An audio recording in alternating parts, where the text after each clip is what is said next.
जय श्री कृष्ण। प्रिय भक्तों, आज चैत्र मास का अंतिम गुरुवार है।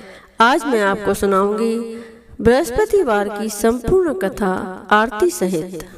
बृहस्पतिवार का दिन भगवान विष्णु को समर्पित है। कहते हैं कि जो व्यक्ति हर गुरुवार भगवान विष्णु की पूजा करता है और गुरुवार की कथा सुनता है, गुरु बृहस्पति जी की और भगवान विष्णु की कृपा से उन्हें मान सम्मान मिलता है। निर्धन को धन और निसंतान को संतान की प्राप्ति होती है और उनकी सभी परेशानियां दूर हो जाती हैं। तो आइए अब बड़ी ही श्रद्धा और प्रसन्न चित्त मन से बृहस्पतिवार की इस कथा को सुनते हैं। कथा को पूरा अवश्य सुने। कथा को आधा अधूरा सुनने की गलती बिल्कुल भी न करें। तो सभी प्रेम से कहिए, गौरी पुत्र गणेश भगवान की जय। बोलिए लक्ष्मी नारायण भगवान की जय। बोलिए बृहस्पति देव की जय। अब सुनिए कथा। प्राचीन समय की बात है। भारतवर्ष में एक राजा राज्य करता था। वह बड़ा प्रतापी और दानी था। वह नित्य गरीबों और ब्राह्मणों की सेवा सहायता करता था। वह प्रतिदिन मंदिर में भगवान दर्शन को जाता था, लेकिन यह बात उसकी रानी को अच्छी नहीं लगती थी। वह न तो पूजन करती थी और न ही दान करने में उसका मन लगता था। एक दिन राजा शिकार खेलने वन को गए हुए थे, तो रानी और दासी महल में अकेली थी। उसी समय बृहस्पति देव साधु वेश में राजा के महल में भिक्षा के लिए गए और भिक्षा मांगी, तो रानी ने भिक्षा देने से मना कर दिया। रानी ने कहा कि हे साधु महाराज, मैं तो दान पुण्य से तंग आ गई हूँ। इस कार्य के लिए मेरे पति देव ही बहुत है। अब आप ऐसी कृपा करें कि सारा धन नष्ट हो जाए तथा मैं आराम से रह सकूं। साधु ने कहा, देवी तुम तो बड़ी अजीब हो। धन और संतान से कौन दुखी होता है? इसकी तो सभी कामना करते हैं। पापी भी पुत्र और धन की इच्छा करते हैं। अगर तुम्हारे पास अधिक धन है तो भूखे मनुष्यों को भोजन कराओ, प्याऊ लगवाओ, ब्राह्मणों को दान दो, कुआं, तालाब, बावड़ी, बाग बगीचे आदि का निर्माण कराओ, मंदिर, पाठशाला, धर्मशाला बनवाकर दान दो, निर्धनों की कुंवारी कन्याओं का विवाह कराओ, साथ ही यज्ञ आदि कर्म करो, अपने धन को शुभ कार्यों में खर्च करो। ऐसा करने से तुम्हारा नाम परलोक में सार्थक होगा एवं स्वर्ग की प्राप्ति होगी। लेकिन रानी पर उपदेश का कोई प्रभाव न पड़ा। वह बोली, महाराज मुझे ऐसे धन की आवश्यकता नहीं जिसको मैं अन्य लोगों को दान दूं, जिसको रखने और संभालने में ही मेरा सारा समय नष्ट हो जाए। अब आप ऐसी कृपा करें कि सारा धन नष्ट हो जाए तथा मैं आराम से रह सकूं। साधु ने उत्तर दिया, यदि तुम्हारी ऐसी इच्छा है तो जैसा मैं तुम्हें बताता हूँ तुम वैसा ही करना। बृहस्पतिवार को घर को गोबर से लीपना, अपने केशों को पीली मिट्टी से धोना, राजा से कहना वह बृहस्पतिवार को हजामत बनवाए, भोजन में मांस मदिरा खाना और कपड़ा धोबी के यहाँ धुलने डालना। ऐसा करने से 7 बृहस्पतिवार में ही आपका सारा धन नष्ट हो जाएगा। इतना कहकर वह साधु महाराज वहाँ से अंतर्ध्यान हो गए। इसके बाद रानी ने वही किया जो साधु ने बताया था। 3 बृहस्पतिवार ही बीते थे कि उसका समस्त धन संपत्ति नष्ट हो गया और भोजन के लिए राजा रानी तरसने लगे। तब एक दिन राजा ने रानी से कहा कि तुम यहाँ पर रहो, मैं दूसरे देश में चाकरी के लिए चला जाऊँ, क्योंकि यहाँ पर मुझे सभी मनुष्य जानते हैं, इसीलिए कोई कार्य नहीं कर सकता।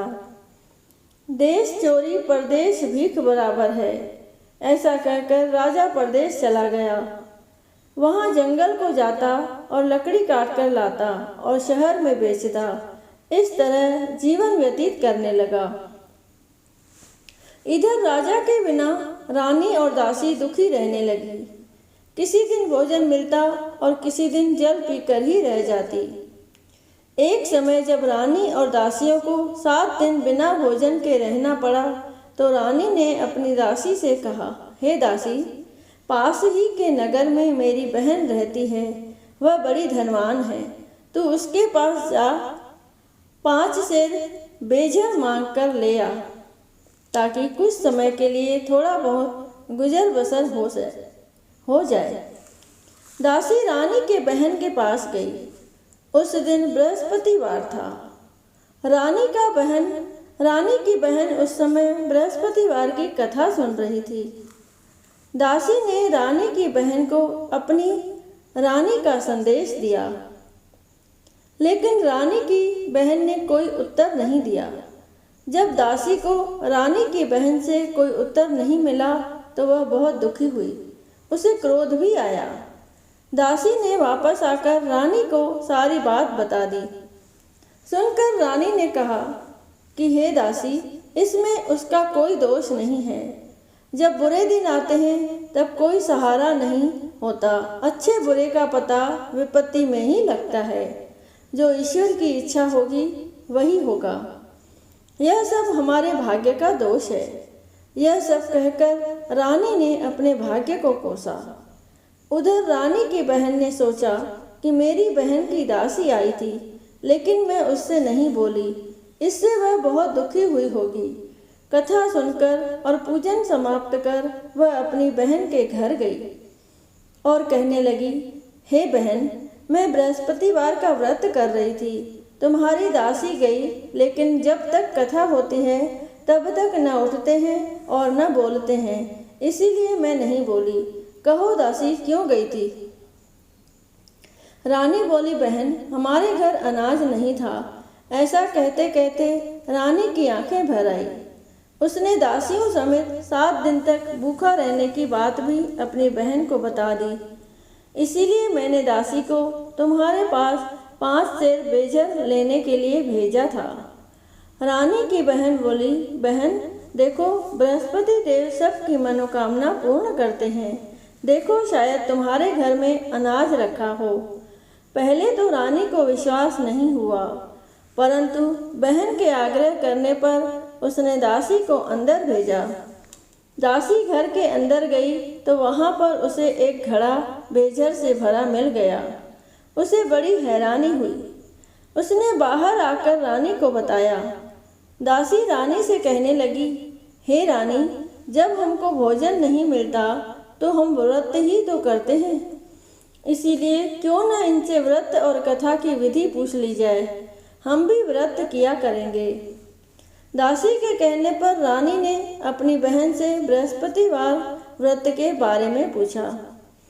उसकी बहन ने बताया, बृहस्पतिवार के व्रत में चने की दाल, गुड़ और मुनक्का से विष्णु भगवान का केले के वृक्ष की जड़ में पूजन करें तथा दीपक जलाएं और कथा सुनें।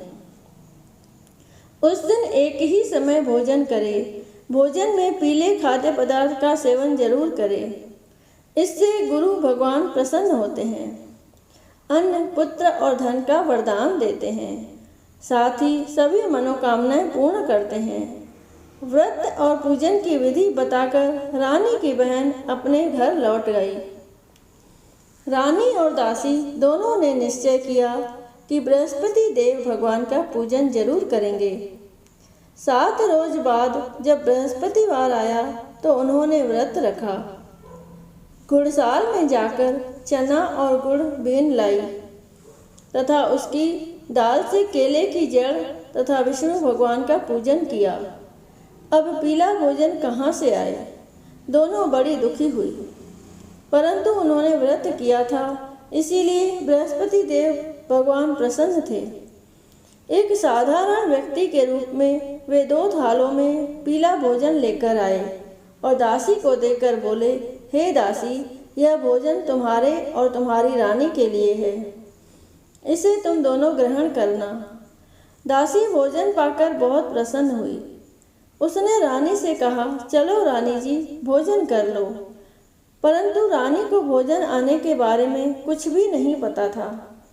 इसीलिए उसने कहा कि जा तू ही भोजन कर, क्योंकि तू व्यर्थ में हमारी हंसी उड़ाती है।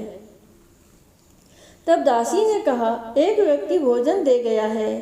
तब रानी ने कहा, वह व्यक्ति तेरे लिए ही भोजन दे गया है, तू ही भोजन कर। तब दासी ने कहा, वह व्यक्ति हम दोनों के लिए 2 थालों में सुंदर पीला भोजन दे गया है, इसीलिए मैं और आप दोनों ही साथ साथ भोजन करेंगे। यह सुनकर रानी बहुत प्रसन्न हुई और दोनों ने गुरु भगवान को नमस्कार कर भोजन किया। उसके बाद से ये प्रत्येक बृहस्पतिवार को गुरु भगवान का व्रत और पूजन करने लगी। बृहस्पति भगवान की कृपा से उनके पास धन हो गया, लेकिन रानी फिर पहले की तरह आलस्य करने लगी। तब दासी बोली, देखो रानी, तुम पहले भी इस प्रकार आलस्य करती थी, तुम्हें धन के रखने में कष्ट होता था, इस कारण सभी धन नष्ट हो गया। अब गुरु भगवान की कृपा से धन मिला है तो फिर तुम्हें आलस्य होता है। बड़ी मुसीबतों के बाद हमने यह धन पाया है, इसीलिए हमें दान पुण्य करना चाहिए। अब तुम भूखे मनुष्यों को भोजन कराओ, प्याऊ लगवाओ, ब्राह्मणों को दान दो, कुआं, तालाब, बावड़ी और बाग बगीचे आदि का निर्माण कराओ, मंदिर, पाठशाला और धर्मशाला बनवाकर दान दो, निर्धनों की कुंवारी कन्याओं का विवाह कराओ, साथ ही यज्ञ आदि कर्म करो और अपने धन को शुभ कार्यों में खर्च करो, जिससे तुम्हारे कुल का यश बढ़े और स्वर्ग प्राप्त हो और पितर प्रसन्न हो। दासी की बात मानकर रानी शुभ कर्म करने लगी, उसका यश फैलने लगा। एक दिन रानी और दासी आपस में विचार करने लगी कि न जाने राजा किस दिशा में होंगे, न जाने राजा किस दशा में होंगे, उनकी कोई खोज खबर भी नहीं है। उन्होंने श्रद्धापूर्वक बृहस्पति भगवान से प्रार्थना की कि राजा जहाँ कहीं भी हो शीघ्र वापस आ जाए। उसी रात्रि को बृहस्पति देव ने राजा को स्वप्न में कहा कि हे राजा, उठ, तेरी रानी तुझको याद करती है, अपने देश को लौट जा। राजा प्रातःकाल उठा और जंगल से लकड़ी काटने के लिए जंगल की ओर चल पड़ा। जंगल से गुजरते हुए विचार करने लगा कि रानी की गलती से उसे कितने दुख भोगने पड़े।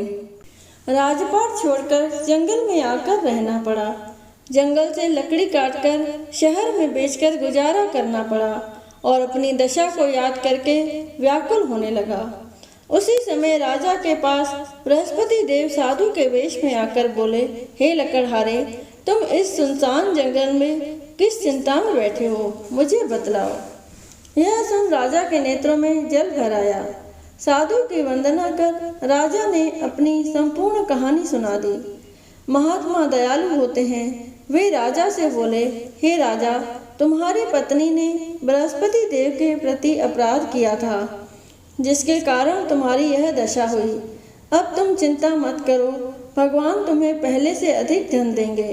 देखो, तुम्हारी पत्नी ने बृहस्पतिवार का व्रत शुरू कर दिया है। अब तुम भी बृहस्पतिवार के व्रत में चने की दाल, गुड़ और मुनक्का से विष्णु भगवान का केले के वृक्ष की जड़ में पूजन करो तथा दीपक जलाकर कथा सुनो। उस दिन एक ही समय भोजन करना, लेकिन भोजन में पीले खाद्य पदार्थ का सेवन जरूर करना। भगवान तुम्हारी सब मनोकामनाओं को पूर्ण करेंगे। साधु की बात सुनकर राजा बोला, हे प्रभु, लकड़ी बेचकर तो इतना पैसा नहीं बचता जिससे भोजन के उपरांत कुछ बचा सकूं। मैंने रात्रि में अपनी रानी को व्याकुल देखा है। मेरे पास कोई साधन नहीं जिससे उसका समाचार जान सकूं। फिर मैं कौन सी कहानी कहूँ, यह भी मुझको मालूम नहीं है। साधु ने कहा, हे राजा, मन में बृहस्पति भगवान के पूजन व्रत का निश्चय करो, वे स्वयं तुम्हारे लिए कोई राह बना देंगे। बृहस्पतिवार के दिन तुम रोजाना की तरह लकड़ियां लेकर शहर में जाना। तुम्हें रोज से दोगुना धन मिलेगा, जिससे तुम भली भांति भोजन कर लोगे तथा बृहस्पति देव की पूजा का सामान भी आ जाएगा। राजा ने ऐसा ही किया और उसको मनवांछित फल की प्राप्ति हो गई। इस प्रकार जो भी यह कथा पढ़ता या सुनता है, उसके सभी मनोरथ पूरे होते हैं। बोलिए बृहस्पति देव की जय। बोलिए लक्ष्मी नारायण भगवान की जय। आइए सभी मिलके बृहस्पति देव की आरती करें। जय बृहस्पति देवा ओम जय बृहस्पति देवा। शन शन भोग लगाऊं, शन शन भोग लगाऊं, कदली फल मेवा। ओम जय बृहस्पति देवा। तुम पूर्ण परमात्मा, तुम अंतर्यामी, स्वामी तुम अंतर्यामी। जगत पिता जगदीश्वर, जगत पिता जगदीश्वर, तुम सबके स्वामी। ओम जय बृहस्पति देवा। चरणामृत निज निर्मल, सब पातक हरता, स्वामी सब पातक हरता। सकल मनोरथ दायक, सकल मनोरथ दायक, कृपा करो भरता। ओम जय बृहस्पति देवा। तन मन धन अर्पण कर, जो जन शरण पड़े, स्वामी जो जन शरण पड़े। प्रभु प्रकट तब होकर, प्रभु प्रकट तब होकर, आकर द्वार खड़े। ओम जय बृहस्पति देवा। दीन दयाल दयानिधि, भक्तन हितकारी, स्वामी भक्तन हितकारी। पाप दोष सब हरता, पाप दोष सब हरता, भव बंधन हारी। ओम जय बृहस्पति देवा। सकल मनोरथ दायक, सब संशय हारो, स्वामी सब संशय हारो। विषय विकार मिटाओ, विषय विकार मिटाओ, संतन सुखकारी। ओम जय बृहस्पति देवा। जो कोई आरती तेरी प्रेम सहित गावे, स्वामी प्रेम सहित गावे। जेठ आनंद आनंद कर, सो निश्चय पावे। ओम जय बृहस्पति देवा। ओम जय बृहस्पति देवा, स्वामी ओम जय बृहस्पति देवा। शन शन भोग लगाऊं, शन शन भोग लगाऊं, कदली फल मेवा। ओम जय बृहस्पति देवा। सभी बोलो विष्णु भगवान की जय। बोलो बृहस्पति देव भगवान की जय।